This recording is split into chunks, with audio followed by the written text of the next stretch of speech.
guys, so in this video I'm going to talk about cancel culture within the vegan movement.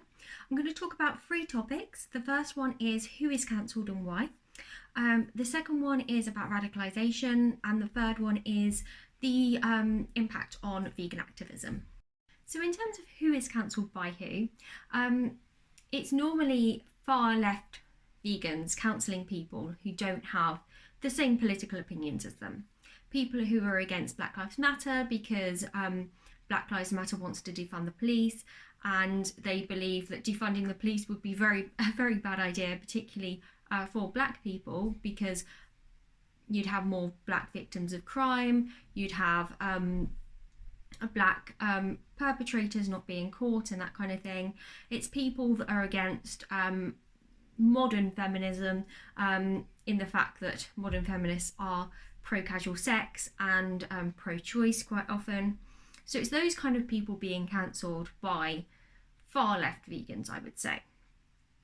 And in all honesty, it's not nice being called a racist constantly. If someone wants to have a discussion with me about Black Lives Matter or about any other topic, that we disagree on, I'm perfectly happy to have that conversation, but to call me names is pretty ineffective in terms of their activism. I was actually cancelled by my local vegan community in my area, and they said that I wasn't able to do activism anymore. Now, this kind of thing has happened to a lot of vegans who don't have radically left-wing ideas. There was a guy who is centre-left, and he basically said that you don't have to support Black Lives Matter if you don't want to. You don't have to post about Black Lives Matter if you don't want to. You can focus on the animals only.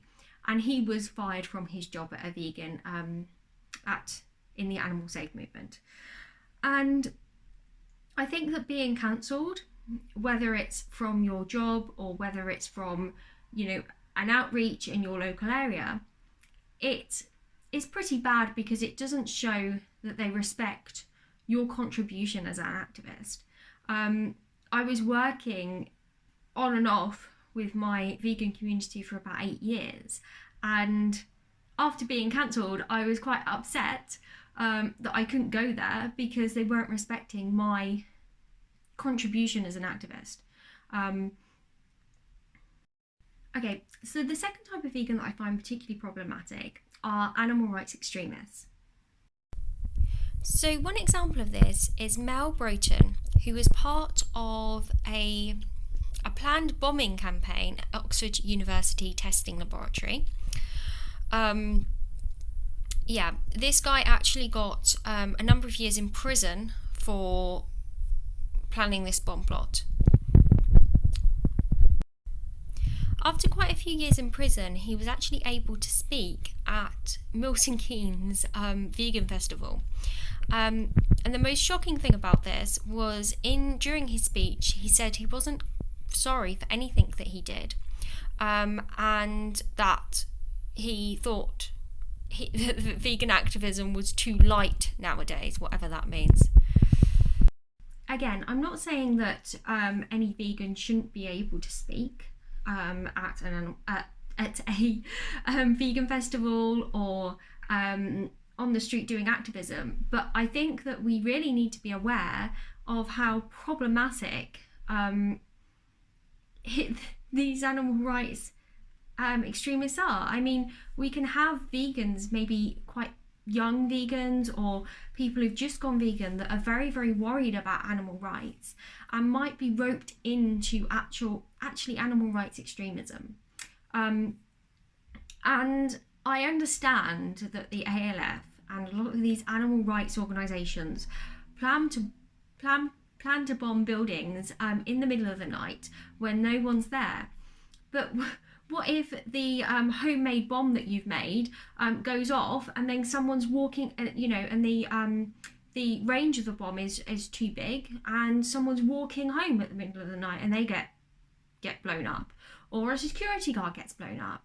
I mean, I think that this is really, really ridiculous, and I'm shocked by the fact that the vegan community will get rid of someone on the centre right from their activism, won't let a centre right activist speak in Milton Keynes or be part of a Milton Keynes outreach.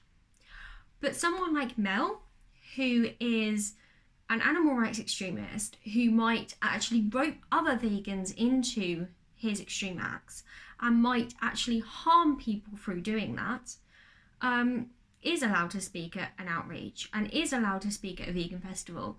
It's completely ridiculous in my mind. So secondly, I don't think that the left really understands how radicalization works.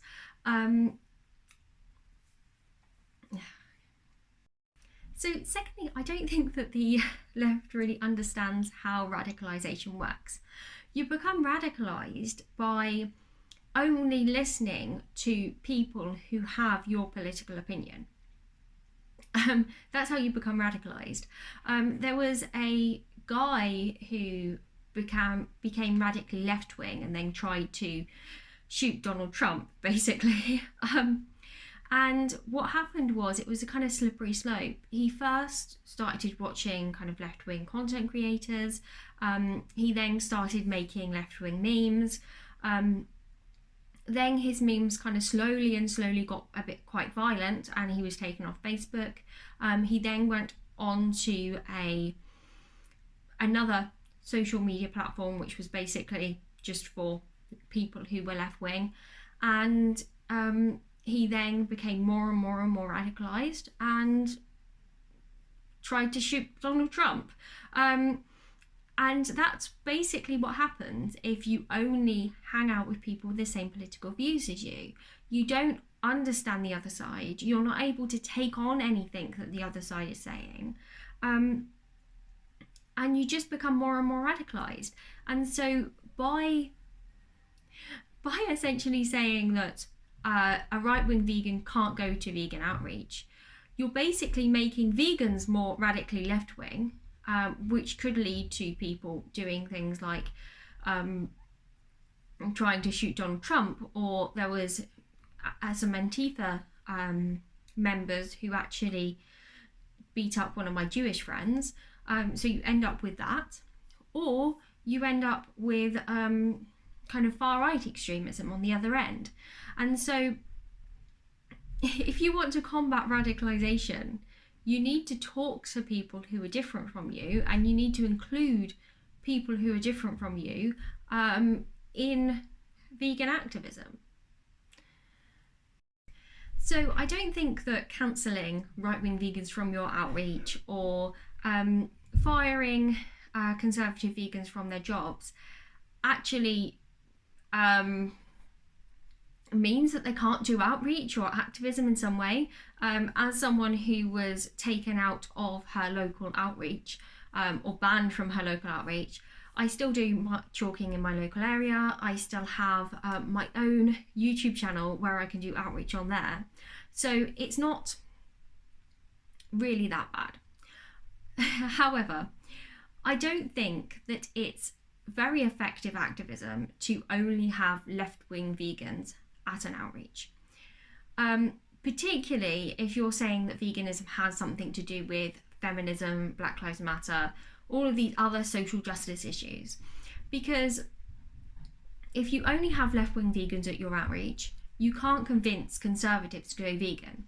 And in the UK, the Conservative government won an overwhelming majority in the last general election. And so you need to be able to convince people who are conservative to go vegan if you want the vegan movement to thrive and you want the number of vegans to increase. As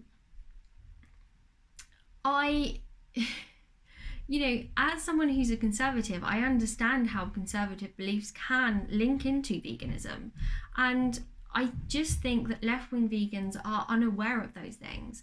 They're unaware of the connections that I see between being pro-life and being vegan. They're unaware of the connections that I see between being against mass immigration and vegan. They're unaware of these connections because they just don't see them themselves, and they only see veganism as something to do with intersectionality, which it's clearly not. I mean, veganism can link into any other political beliefs or any other moral framework. Anyway, thank you for watching, guys. Please like and subscribe, and yeah, comment down below if you like it.